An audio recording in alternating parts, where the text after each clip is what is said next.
What's up, everybody? It's your boy, Z Money, back at you with the latest and greatest episode of Zachetology. The 21-43 regular season has ended. The best day of the month is upon us, round one. It's going to be a good time. Let's get into it. Let's talk about the season a little bit, and then we'll do the matchups. This was a good season. The bad, there's been good and bad. The good is we're at a point now where I think we have, I don't know, there's almost 20 teams that are trying to win games in some fashion, which is awesome. In the East, there's the 8 teams that made the playoffs. The Bulls are kind of in a weird spot. But then, didn't make the playoffs. The Hornets obviously were contending and deserved the playoff spot. The Knicks, you could argue, were playing for something. The Pacers are young and might be a year away, but kind of have the vibe that they're playing for something. So there's a lot of depth. There's a lot of teams trying. In the West, same thing. There's the 8 teams that made the playoffs, and there's still the Mavericks, the Thunder, the T-Wolves, and even the Pelicans, who are all kind of they're not good teams, but it feels like not hard tanking. So the depth of the league is higher than it's ever been. So that's awesome. It's going to lead to some really fun round one matchups, especially in the East. The downside to everything is that it is prime Olin Harris time. The Nets are just absolutely ridiculous. The stats Olin are putting up, I honestly think this is maybe the greatest regular season stat line we've ever seen. Some Mobley years are comparable. I personally like the other stuff other than scoring because I think Olin could just put up the scoring if the team was built differently. And so it's not that he's not capable, but the just combination of rebounding, assist to turnovers, and stocks, and all of it is just, it's bananas. So it feels like, although we may get a bunch of fun in the playoffs, I have a pretty hard time seeing any team stopping this from just being a Nets route the whole way. Even the next best team, which statistically is the Sonics, it's just, they're still a clear tier worse than the Nets. But more on that later. So that's the overall vibe. But again, I would rather have all of this good drama in the early rounds, even if it means that the Nets just go wax everybody at the end of the day. I can live with that. So the matchups, you can see them on the screen, so I won't list them out individually because it's a waste of time. We will start from the bottom and go up because the East is least, so they go first. So we have the Nets versus the Magic. I just spent my time talking about how the Nets are unstoppable, plus minus of 20, which, usually my scale for how teams work is 0 to 5. You're going to make the playoffs. 5 to 10, you're going to round 2. 10 to 15, you got a chance at a chip. 15 to 20, you're a favorite for a chip. The scale doesn't go above 20, but the Nets are at 20. So they're just a historically great team. Not hard to understand why. It's because of Olin. And although the Nets last season, I felt we're a shit team around Olin. This isn't the best team around Olin. I'm not a big fan of the choice to focus on offense around Olin. I would much rather focus on defense and give the extra points to Olin. So there's one too many offensive players on this team. Between the combo of Wilford and Percy, I would probably get rid of one of them for more of a glue guy. But we're nitpicking. When you have the greatest player of all time, you can kind of get funky with it, and it'll still work out. For the Magic, this was a bit of a comeback season for Santoro. Almost 60% true shooting. He always had the defense, so the question was would he get back on track offensively? He did this season. How'd he do it? He just started making his jumpers way more than he did before. He went from a 35% jump shooting guy to a 42% jump shooting guy. He went from not his career low, but the lowest in 5 seasons in jump shooting percent to a career high over the course of a season. Why did that happen? Why did he also start shooting threes better? Game plan thing, variance. I don't know. It could be mix and matched, but it does give you faith that his career might not be over. If he's going to produce like this, he's got a place on a winning team. Unfortunately for the Magic, there's really no one else on this squad. There's an aging Jesus Wood that's really not efficient. Gregory Heeman can score the ball and play defense, but he's more of a guy you want to be as a 4th or 5th guy on a good team, and you could make the argument he's the second best player on this team. There's literally no one on the front court for the Magic. It's just pretty sad. So the Magic did win 48 games, and if I'm Ken, I'm looking at Francois, and I'm telling the world he's still got it and trying to find a trade and move on to the next era because it's pretty bleak for the Magic. But they do own their pick next season, I don't know. The Magic are in a bad spot as a franchise. They will be getting waxed by the Nets. This is going to be a 4-0. I really don't see the path to victory. It would be cool. I could see Idowin, doing the dumb Idowin shit and like willfully putting Olin on Francois, and then we can just watch Olin destroy him as a big flex. But beyond that, this will not be a very exciting series. But what is more exciting is the Bulls is the 4 seed. Actually, this isn't exciting. I want to talk about this for a sec. So the Bulls are the 4 seed with a losing record. The Bulls should have been the 9 seed in these playoffs and not made them, but the Central Division is poopy, so they get the 4 seed. Although the Hornets undoubtedly got screwed, I don't feel too bad because Max has had plenty of good breaks in his life, so he can take an L. But there was some karmic justice here for the other teams that got affected by this. So in theory, the big winners are the Hawks, right? The Hawks are the 5 seed, and they really should have been playing a tougher team like the Heat or the Celtics, but instead they get a losing thing. So I'll start with just saying the Hawks are going to win this matchup. I'll talk about it in a sec. But in the Southeast, there were 3 really good teams. There were the Wizards, the Heat, and the Hawks. The Hawks came out in the bottom of that matchup despite having the best margin stats. So you could say the Hawks kind of got some bad luck on their side, but that bad luck has been reversed by actually getting a weaker matchup despite them being a lower seed. So again, karmic justice. Then the Heat, who get screwed here because the Heat should have probably been playing a weaker team like the 76ers, who aren't particularly weak, to be fair, but still, they get stuck with the harder matchup. But they actually had the worst margin stats of those trio of Southeast teams. So maybe this all kind of panned out in a reasonable way and like teams got what they deserved to some extent. The Bulls are just not a very good team. Obviously, they moved away from Ismail in the offseason. Was it the offseason or was it this season? Either way, they moved away from him. There's really just Seth Lee and Gustavo Estes on this Bulls team. Roman Balakeliev, who was on this team, he died over the offseason.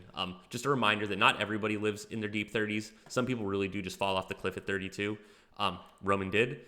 This Bulls team's going to get annihilated. They're just not very good. This Hawks team I'm not sold on them as playoff risers or contenders. Like, they have a plus 13, which is extremely good.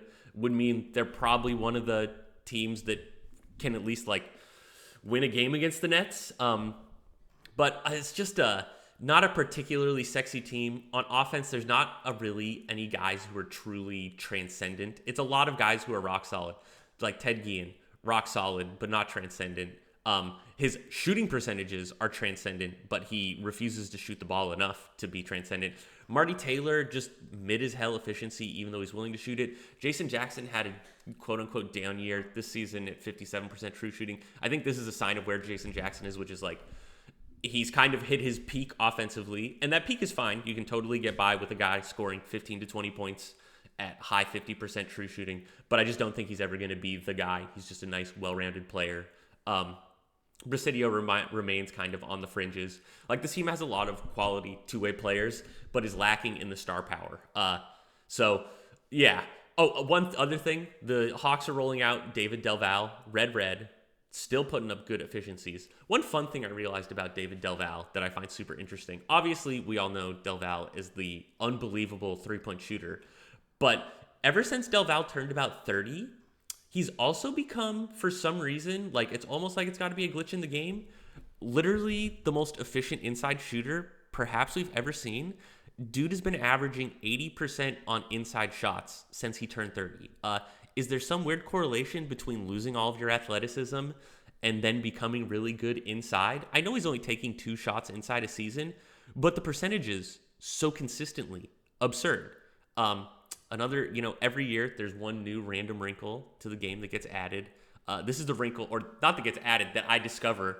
This is the one I've discovered. David Delval, inside God. Super crazy. Delval will not be good in the playoffs. He's too bad at everything else now. He's even beginning, although his ATO was solid this season, he's even beginning to lose the passing rating. The steals are going down. Yeah, I don't know.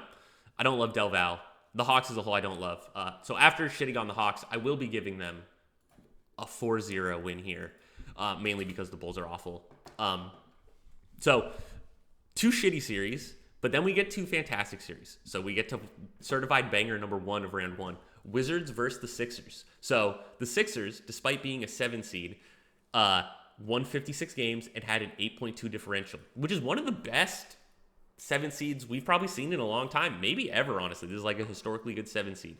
Why are the Sixers good? It's a pretty balanced team. Kendrick Gamas has been a revelation for the Sixers. This makes me really happy because I forget who Jack was considering getting, but he was asking me what centers to get. And I remember saying I felt like Gamas was the best option. And Gamas has excelled despite being dead. It's crazy to think if Gamas never died, what he could have been. Offensively, he's been like one of the best scorers in the league, hands down. Just wildly efficient, high volume. He's just 7'1", athletic, goes inside. Really nothing else to talk about. And he does that all while being unable to make free throws, which shows you how unbelievably efficient he's been. Paolo, although he died, is still a solid like offensive piece. He's big enough and quick enough and athletic enough to be useful. Jabari Smith plays solid two-way game. Again, he's kind of Jason Jackson-ish, where it's like, yeah, I don't think he's ever going to be a megastar. He is 23, so he could plus, but like as it stands, he's not going to be a megastar. But he's a quality player who can go both ways. Being 6'10 with B plus quickness gets you a lot. Skeeter Jones is just a straight up good player. Skeeter Jones strikes me more as like the star player on this team along with Gamez. Although he had a worse scoring season this season, he's a better defender than the other perimeter guys on this team. So there's a lot of pieces. And then there's Renee Snyder, good meme three-point shooter. Renee is beginning to show a little signs of age in the defensive side. And, now I'm looking at his stats. Maybe not quite yet. So Renee, good three-point sniper. Like, all in all, I just listed this whole team. I like them. The Wizards are the exact same Wizards, so I'll spare the spiel about who's on the squad. It's Chuck, and Timmy at the guards, and then it's a bunch of low-usage defensive guys in the front court. The only real change is that, like, instead of Bernardino Zubero in previous years, now it's Toilet Atlas, and Julian Suttles has actually had a crazy season, at least as far as blocks are concerned. Dude's blocking everything. So he looks like a nice little power forward piece. The Wizards have always sucked in the playoffs because Timmy Hamilton just cannot score efficiently. This could be a tough game for Timmy Hamilton. The big decision that Jack has to make is who he will play at point guard. Like right now, traditionally, Renee Snyder has been the guy. I think Jack will probably want to not play Renee Snyder. I know he gets a shitload of steals, but I don't think that's the way you stop Timmy. I think you just want to put a big athlete on Timmy and try and shut him down like that. If I'm Jack, I'm moving Jabari Smith and Skeeter Jones both up in some fashion and having them be my point guard and my small forward, and relying on them to play lockdown defense on Timmy Hamilton and Chuck, and then just like accepting I'm going to play some shit player at the small forward position because the Wizards' small forward position is, the Wizards can play Chuck at small forward, and it's kind of like Arlie Carey going to be the point guard, and then Timmy the shooting guard, and then Chuck the small forward. I haven't looked at the most recent game plan the Wizards have been running. It looks like actually that's what's happening. In either case, my goal, if I'm the Sixers, is to get Skeeter Jones and Jabari Smith matched up in some combo of Chuck and Timmy Hamilton. And if they do, I actually think this could end well for the Sixers. Like, shutting down Timmy is a extremely well-proven strategy for stopping the Wizards in the playoffs. That's happened every single season, and every time the Wizards have looked like these 60-win really strong teams. On the Wizards side of things, I would really consider changing things around. And like, I know Arlie Carey has had statistically a good season, but I really think I want to move Arlie Carey to the bench or something and get Timmy in that point guard slot, because the point guard slot is the weak defensive spot for the Sixers. Granted, the Sixers could fix that with their lineup, but that's just how the Sixers lineup has been so far. If Timmy gets Renee Snyder or one of the non-Jabari Skeeter defenders on him, the Wizards have a good shot here. Otherwise, I think I'm favoring the Sixers. I think this will be a razor-thin margin. As we've seen, as always, it'll just bank on how Timmy does in terms of playoffs.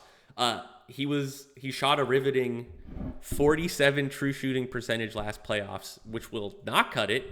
I'm going to pick the Sixers here. I'm going crazy. I'm going Sixers in 7. I know picking like Jack of all people to beat the Wiz is like a lot, but I don't know, man. Like, I think it can be done. So here we go. We'll give Jack 4. Jack, I believe, Brian, you got to win the matchup game. This is one of the rare series where I really think it's a coaching thing that will decide this. Yeah. Separately, one thing I didn't make note of is the front courts. I don't know if, like, Gammas has been awesome. I don't know if he'll break the front court of the Wizards, which has been, like, pretty solid to this point. So, yeah, we'll see. The Wizards, like, defensively as a team were, like, great. Well, good, but not great. So, can they stop Kendrick Gamez, who's a 25-point per game scorer on the inside? Maybe Julian Suttles gets some blocks. I don't know. It'll be interesting to see.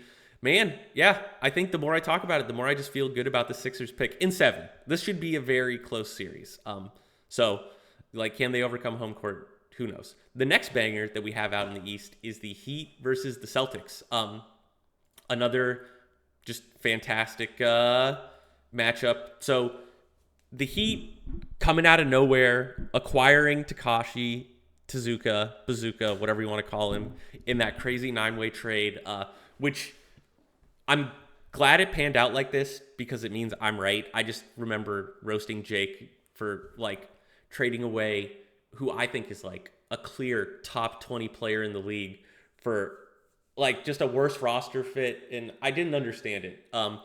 Good for Alex getting him and profiting off it with a very good team, a plus 12 margin team, win 60 games. It's not just Takashi. Ismail American has had an insane season, 65% true shooting, 20 points a game. I'm not a believer in American at this level, like in the future. I think he had some pretty favorable percentages that will not be repeated, but clearly he's better than he has been, and I think he can be a guy who consistently breaks the 60% true shooting barrier. And then the final key piece of this Heat team is Arthas Menethil, who I like, although I'm not convinced he's not just another Gel Atogis. He's right on the edge. The 6'10 really helps his case, but it's unclear to me yet whether he will be efficient in the playoffs. He's just efficient enough in the regular season. We'll see. And I don't love his inside percentages of only mid-high 60s. Yeah. So the Celtics and the Heat are like mirror images of each other. I just listed off 2 elite, well, I don't know about elite, but 2 very good big men. Ismael was elite this season, and Arthas who's very good. The Celtics have their own front court combo. We all know Granny and Claudio. So how do these teams match up against each other? Well, both these teams are basically 2 elite front court players and then a bunch of these like defensive wings and guards that are supposed to shut down the other team, which I like generally as a team construction. But against each other, I think the Celtics have the better constructed roster just in the 1v1 matchup. Why? Well, Arthas and Ismail, neither of them are fantastic defenders. Ismail is a solid defender. Arthas is it's unclear how to feel about Arthas as a defender. A+ post defense, doesn't get any blocks, a touch foully. Ismail's more well-rounded. He does get a block a game. He does play B post defense. He's bigger. He's got quality athleticism. He's less foully than Arthas. I think the problem is just like, who's going to be able to stop Granny? Like, having 2 solid defenders is not how you want to stop Granny. You want to have 1 elite defender and put him on Granny and stop him. The problem is the Heat don't have that guy. Meanwhile, if you're the Celtics, Granny is a quality defender in his own right. He's not like a GOAT level defender. He's not going to be catching any all defensive teams, but he's an A post defense guy with good athleticism and size. And fouls, he's right on the edge of being foully, but he can survive. And then you have Claudio, and like, whoever gets put on Claudio is going to have a rough ass time. I really would worry. Like, Ismail, I would be okay with getting Claudio put on because the way Ismail's been so efficient is by making jump shots, and I generally think jump shots are kind of like more defender irrelevant than inside shots. But whoever gets the Claudio matchup is just going to have their inside percentages tanked. They're going to get blocked a lot. If it's Arthas, it's really going to suck because Arthas like needs to draw fouls. His inside percent is not fantastic. He doesn't have a great athletic matchup against him. So I worry about the front court. The thing the Heat have that the Celtics don't have is Takashi and like a quality option of scoring at the guard position. Like right now, the Celtics equivalent of Takashi has been Randall McClellan, who really just passes the ball. He's just a big big athlete who passes the ball, doesn't play any defense really. If I'm the Celtics, I probably am benching McClellan and just putting one of my big defenders like a Gil Benson or not Omar Rosenberg, a Gil Benson or a Ciro or there's one other guy, Kostruisi or Noso at my point guard position. Even if they can't really pass, just as like take my best shot to stop Takashi, and then just let the chips fall. At the end of the day, he'd have the upper hand in home court, but I just like the Celtics matchup better. I think this is Granny's going to go off, and somebody on the Heat's going to have a bad day because of Claudio, and that's like enough, I think, for the Celtics to take this by a thin margin. It will be a little interesting what happens at the small forward position. I expect Tony Collins. Well, I was going to say I expect Tony Collins, but he actually hasn't been playing small forward for the Heat. It has been Barrett Harris, who is also a quality defender, but there might be a little bit of this Omer Rosenberg versus Barrett Harris thing. I don't love Omer Rosenberg. If I'm the Celtics, I almost like want to bench Omer Rosenberg. I don't think he's anything other than a pub stomp type of guy. We'll see what happens there. I'd much rather be playing Kostruisi or Noso for more minutes than 20. We'll see. I think the Celtics win this by a thin margin. Claudio is really just a breaker for this Heat team. He's a problem. The Heat would do really well against more perimeter-oriented teams where they can win on the inside and just let their players play good defense. But the Celtics are like, the Celtics take the least threes in the league by a huge margin. Like, they're taking 4 and the next lowest team takes 8. The Celtics are like, they are inside focused, and that'll make it a tough matchup for the Heat. So a bit of a rough run for Alex, having like his first good season in forever and then immediately getting the Celtics matchup, which is a tough-ass matchup. But it should make for some very high-quality round 1 matchups. I like both those, the 3-6 and the 2-7 in the East. All right, we go to the West, the Rockets versus the Grizzlies. So we get Rocket Bear. Not maybe the most competitive Rocket Bear we're ever going to see. It doesn't take a rocket scientist, and I don't think it's a spoiler to say I think the Rockets will win this. However, the Rockets look like the other team in the West. Like, if you don't analyze the lineups or anything, and you just look at the standings page, you'd be hard-pressed not to go like, the Western Conference Finals is going to be the Supersonics and the Rockets, and it's going to be pretty competitive, and one of them's going to the finals. But the Rockets' team construction is very weird right now, and while I don't really expect them to get upset on the way to the big matchup between Seattle, I do worry a little bit about this team's makeup. The Rockets in the midseason traded away a couple of their guards. They traded away Diomedes Chakonas and Shamong Arundale, who are, let's be clear, not the best players in the world, for Antonino Epifanio and Wes Eastwood. There were other pieces. I think maybe there was a pick that moved, but like that was the fundamental deal. The problem is the Rockets have way too many big men now. Of the Rockets' quality players, really, there's 2 guards. There's Antonino Epifanio and Shane Sullivan, who are the starting point guard and shooting guard. And then it's all big men, are all the notable players for the Rockets. Franklin Johnson, Carmichael Brown, West Eastwood, Cantor Bakwa are the other 4 good players on this team. And they're all power forwards or centers. And we can see this overload of big men affect the Rockets because they've been playing West Eastwood at small forward for the last, I don't know, basically since the trade, it seems like. And Wes Eastwood is not a small forward. I don't think he should be at small forward. You can see his shooting percentages are in the absolute shitter right now because he's been being played at small forward. Like, Wes Eastwood does a lot of good stuff, don't get it twisted. He can pass the ball. He gets steals. He's got C- quickness, so he can kind of play. Like, I get why Wes Eastwood was the choice. But also, Wes Eastwood is a guy who classically was a well above 60% true shooting inside force. And, like, that's all being thrown into the trash because of the weird roster construction of the Rockets. That's going to be the whole thing the Rockets have to figure out as they get deeper into the playoffs. The good news against the Grizzlies is this should be pretty smooth sailing. The Grizzlies, although they have a couple fun guards, obviously Stanford Croy, like a fun chucker. Demetri Smith is just a good all-around guard. Broderick Lewis, I like, is actually one of the better small forwards in the league.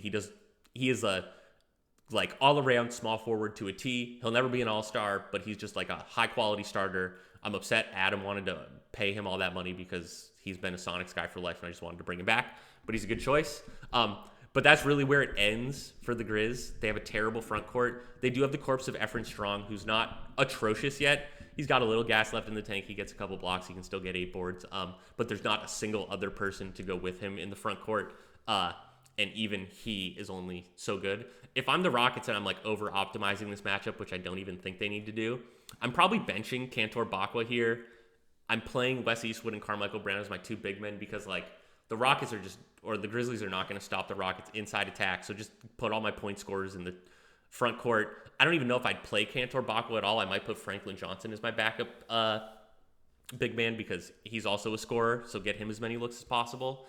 And then Profit. Like, who gives a shit who the hell my starting small forward is? I think generally I'd probably tell the Rockets to play. In this series, it'll almost certainly be Harlan Davis, but some combination of Harlan Davis and Geronimo Garibay is who should be playing small forward. So yeah, I think the Rockets cruise here, but it will be interesting to think about how the Rockets have to deal with like maybe the Clippers next series as it gets a little tougher. I think the Grizz will pull one game. The Grizz are like a solid team, but like I said, outside of those 3 players at guard, there's not a lot going on. If I'm the Grizz and I'm optimizing, maybe I think about putting Stanford Croy at shooting guard because that's where Shane Sullivan is. And Shane Sullivan is not a great defender. He just gets steals. So you hope for like a Stanford Croy 50 bomb in one of these games. That would be fun. Not that it will be consistent. And then, you know, Epifanio, he's never going to be a big scorer. He's just not a great scorer. But he is a good defender. But Demetri Smith's a quality player, so you put him at point guard. You know, maybe that could go all right. But the front court will be the difference maker here. So not a fantastic series, but the West should have better stuff later, I think. Next we get the Clippers Suns, which while I don't think is going to be a 7-gamer, I think the Clippers will win. This is probably the best series in the West in round 1. The Jazz Lakers also could be a little interesting. The Clippers, really solid guards, and Chance Roman is basically the description of this team. I think, you know, Chance Roman is obviously an elite player. He's just a unbelievably efficient scorer. He's a reasonable enough guy when it comes to getting stocks and passing the ball and getting like boards, offensive boards in particular. That like it overcomes the fact he's probably only playing 30 minutes a game from fouling, and it shows because you look at this Clippers team and you kind of go like, well, where is the quality talent on this team? And it's like Anthony Saucedo and Christopher Carmichael, I don't exactly consider guys who are going to carry your team. They're high-quality guards for sure. They're kind of like those below all-star great fit-ins for guard. And then there's Ira Dean, who's obviously awesome as the defensive player of the year. But then it's like the only other guy is Chance Roman. And yet this is a team that in a tough division had a margin of 10, almost won 60 games. I don't think Chance Roman gets slept on necessarily, but I think he's had a very good season. The problem for the Clips, they have no big men. Matty Grease is the big man they've been running out right now. He's just old. He's not it. He's fine. He plays okay defense, but he doesn't have the athleticism anymore. He's not getting as many boards as he used to. Like, it's just, is a great way to describe it. Quincy Schiffman is getting minutes on this team. Another very guy. Too short, even though he brings a little bit of defense and athleticism to the table. The Suns, on the other hand, are just a messy team right now. This is a team that feels like it's got to make a lot of offseason moves to consolidate and figure out what the hell a division is. The highlights for the team this season, Cristiano Mara still has it, 20 points a game, high 50s true shooting, I think, 56%. Carlos Laurineta, another good scorer, had a great scoring year this season. He's kind of solidly got the inside and three-point shots only thing going for him. So he's been a high-quality scorer. He's not a great defender. Hironobu Sakaguchi, I think Jason has some nickname for this guy, is one of my favorite up-and-coming glue guys. And he's getting minutes. He's just like a prototypical low-usage small forward who you've got to like. And then the front court of the Suns is kind of where it begins to fall apart. There are fun players here. Nolan Williams, William Caban, Iman Dubar, and Bob Lowe are all fun in different ways. But are they good? I don't really think so.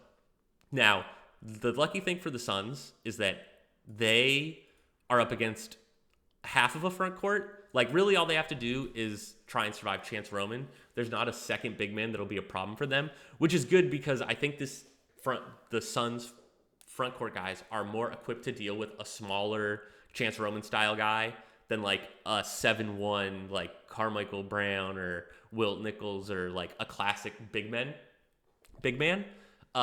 So like if I'm the Suns, I think I want to go really small. I think William Caban as a starting center can totally work, and then I'm probably going Bob Lowe as my starting power forward.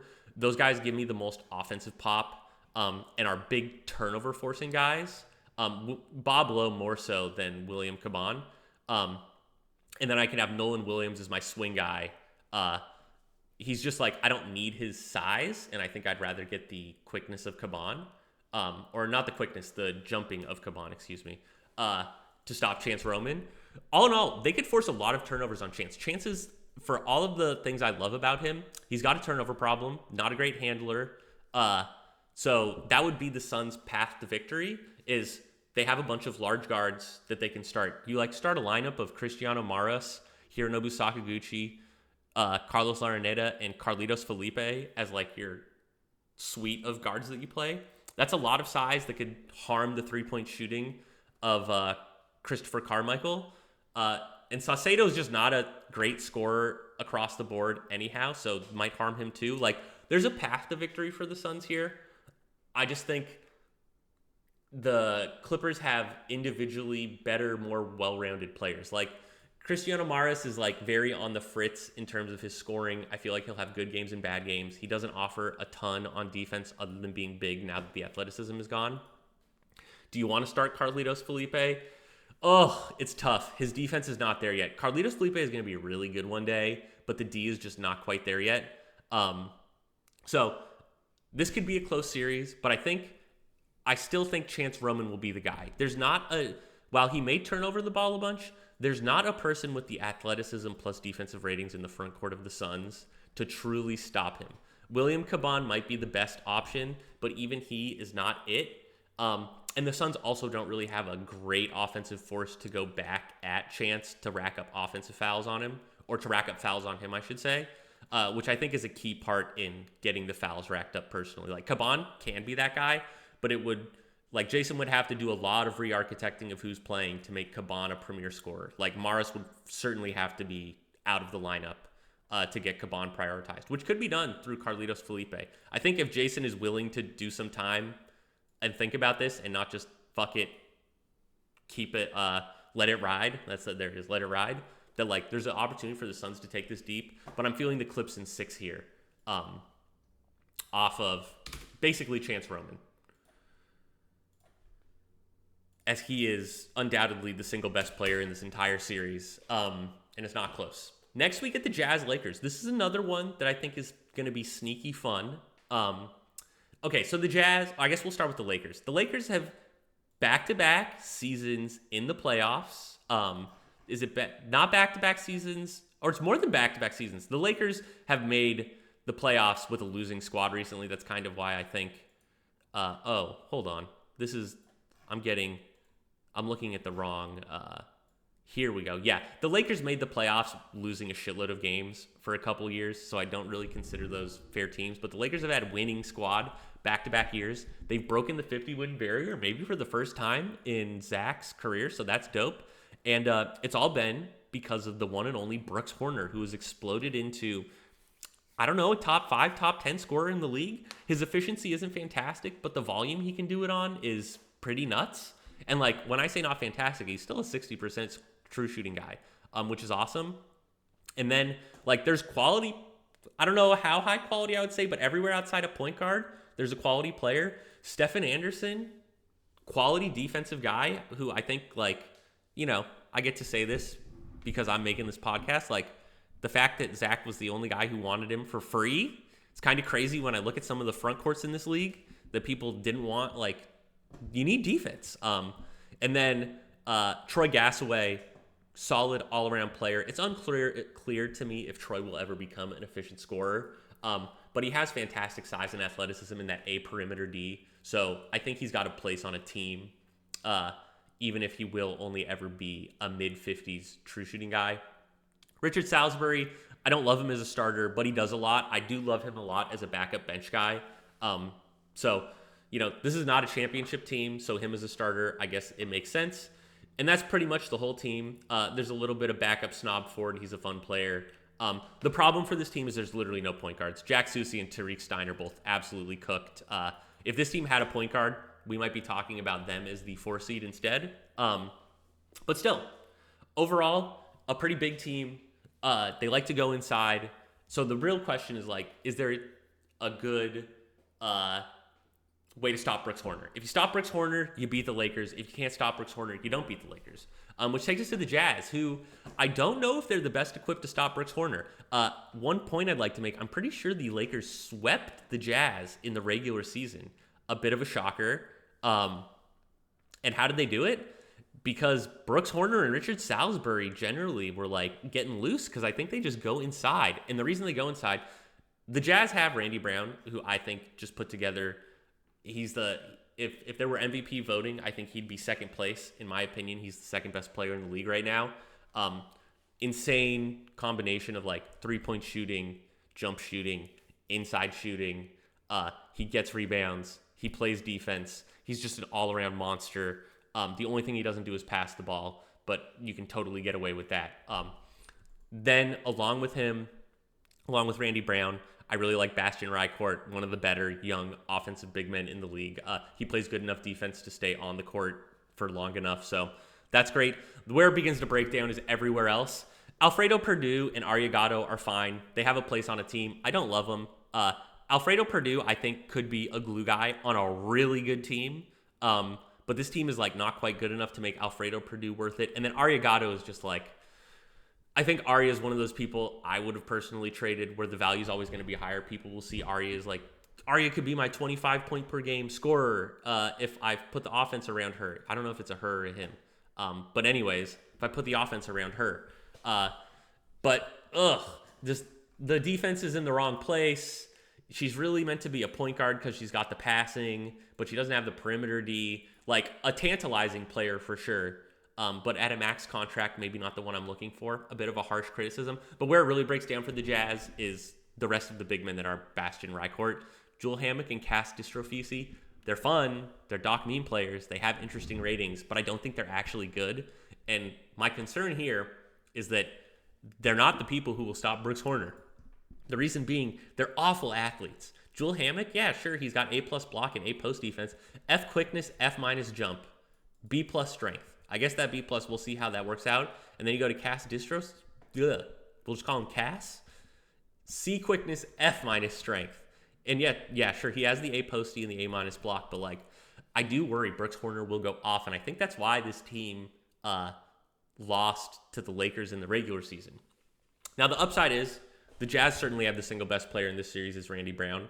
I think they have the better team construction. I think they have the second best player in the series in Bastian Rycourt. I'd still like Bastian more than Brooks, but it's like the Jazz's big front court weakness scares me, and I'm not sure. Like, I think we generally would say like, oh, Palm versus Beasley, this is no question. Jazz take this easy. I do not think it will be easy. I will pick the Jazz, but I think it might be scary for the Jazz. I'm going to pick the Jazz in 7 here.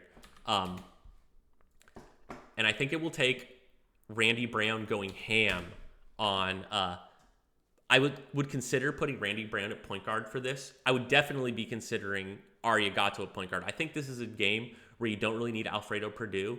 The Lakers have a trash point guard player that's going out there. Put some offensive god in the point guard slot, whether it's Randy Brown or Ariagato. Stack those points, and then just like try and see what the hell you can do on defense. Like, do you start Bastian Rycourt as your starting center to like, because he's literally might be your best defender for Brooks Horner? I don't know. Do you play zone? I don't know. But those are some of the thoughts that cross my mind about this. I think if we had like, if we had like Bryant with this Lakers roster, I might be legitimately picking the Lakers to win this. But I think they will definitely give Palm a good scare, despite the fact that the Jazz, pretty high quality team in the regular season. All right, and now we get to our final matchup, the Sonics versus the Warriors. This is a pretty big margin difference here of about 14 points. There's a little, in the karmic justice I was talking about, the East and the Bulls and everything, there's a little karmic justice here. Both these teams suffered injuries to their power forwards. Matthew Dorsey out with a severe concussion. He'd be gone for the whole playoffs, although I don't think the Warriors will be making it out of this round. Jason Trouble for the Sonics will also be out this round with something, patellar tendonitis. At the end of the day, since it's even injuries, it doesn't really change anything.